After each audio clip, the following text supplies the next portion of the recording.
Hey, this is Anthony from RevZilla. Here you can watch, decide, and ride. Welcome to our detailed breakdown of the new Scorpion VX-35 dirt helmet, available at RevZilla.com. New for 2015, the VX-35 has been incrementally improved from Scorpion. To my left, I have the VX-34, its baby brother. The VX-35 is going to replace it, and we're big fans of the moves that they made. The helmet now vents better. It's easier from an aerodynamics standpoint. They redesigned the peak.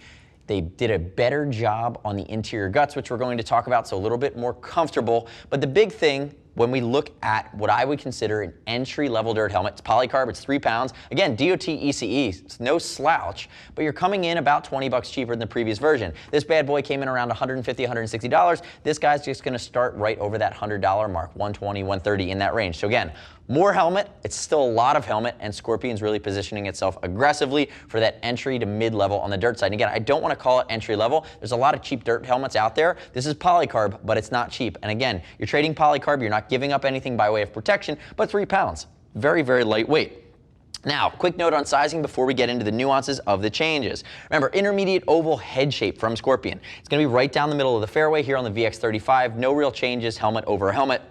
So again, unless you're really narrow, unless you're really wide for the American market, most folks should be fine. Use the size chart, no issues there. As always, we'll ship for free, over 39 bucks if you're concerned about fit. And I'd love it, click our logo. Subscribe to us at RevZilla TV. Leave me your comments, your questions, your feedback on the new VX-35. This is the Miramar graphic, by the way. If you can tell me what's famous about Miramar, California in the comments, maybe I'll throw you a RevZilla t-shirt. So I'm turning it sideways. I want to show you the first big change here. That's the aerodynamic profile of the helmet. That's going to minimize by about 30 or 40% lift on the helmet. They redesigned the peak. If we look at the new style peak, cutaway, cutaway, cutaway. It's going to flow air through it. If you look at the older style peak, the cutaways were much less pronounced. Again, it created some lift. It created some drag. That's not what you want when you're at speed on a dirt bike. You don't want your helmet rocking back that way. So again, they fully addressed it. If we side profile them like this, you're going to notice this big top vent on top of the helmet right along the mohawk here is going to be larger and higher. The vent hole is still the same, but the scoop is going to be bigger. So again, you're getting an increase in the scoop coverage. It's going to force air into the helmet.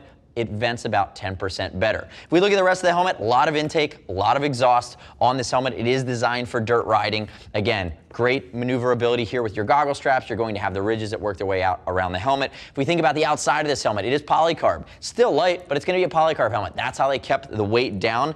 Again, so you're looking at the ridges across the back. You're going to have your ventilation scheme, Venturi 4 vents out the back, pulling that air through the helmet. You need to breathe when you are riding in off-road conditions. And if we think about fitment, I talked a little bit about it earlier, there's an AirFit system inside this helmet. So you have the ability to custom inflate it around the cheek pads. Now, one of the other changes they made to the new VX-35, you'll see around the chin vent here, on the previous version, as I pull it in, it's going to be mesh wire. That was a little harder to clean, a little harder to use. My opinion, it looks cooler, but functionally, now you can pull this guy back, you can pop it off. It's a little tougher with your thumb here.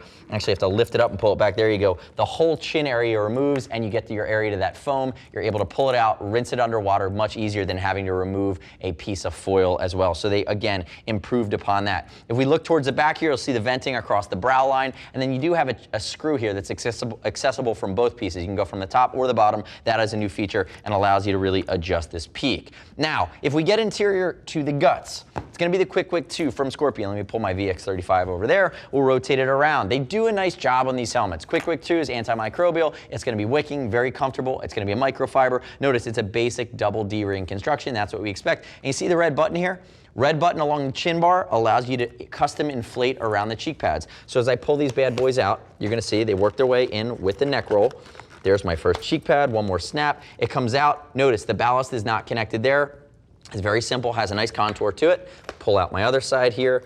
1, 2, I believe 3 snaps. Want to make sure I get aggressive with these sometimes when we send back broken samples. So, other cheek pad comes out. Again, notice how soft that is. It's going to be microfiber. When you work your way to the inside, you're going to see these ballasts. You can see it right there. That's connected to the air pump system. Let me pull this guy out of the way. You're going to see it there.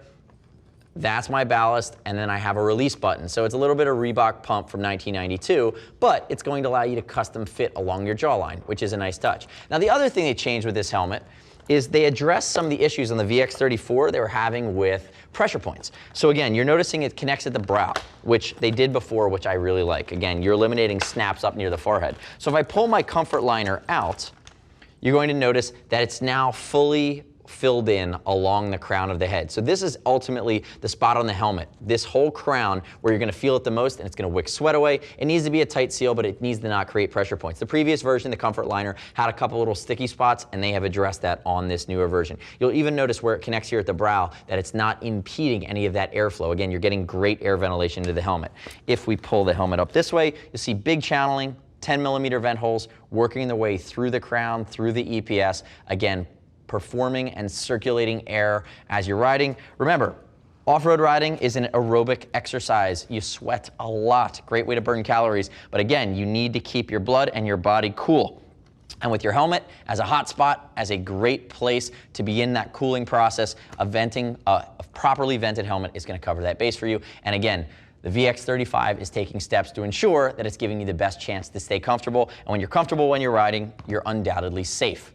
So next step in your journey is to click the info button. Visit RevZilla.com and read other rider reviews of the new Scorpion VX-35 helmet. Remember, you don't have to take my word for it. Solids, graphics, it's got the whole schmear. As always, we'll ship for free over $39. If you want to talk to a gear geek, see us at RevZilla.com or 877-792-9455. Thanks for watching our detailed breakdown. Remember, subscribe to us on the YouTubes. I'm Anthony. We'll see you next time.